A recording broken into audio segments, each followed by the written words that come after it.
hadalka wax aad ka heshid iyo wax aadan ka helin. hadalka wax aad ka heshid iyo wax aadan ka helin. I love soccer. waan jeclahay whatever aad jeceshahay meesha geli marka.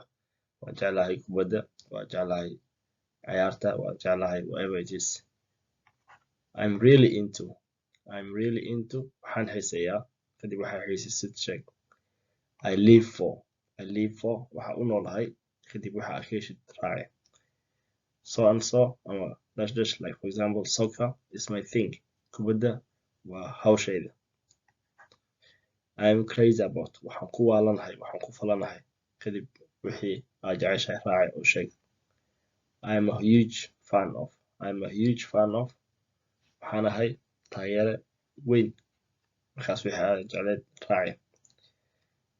wixii meeshan waxaa rabta ku buuxi kadib waxaad dhahaysaa is not my cup of tea. For example, football is not my cup of tea or politics is not my cup of tea. waxaas ma ahan kaabkay shaaha ama ma ahan wax aan ka helo. I don't really care for wax maaragtay markaas dareen ama u hayo arrintaas. I am not into kama helo so and so waxaas kama helo.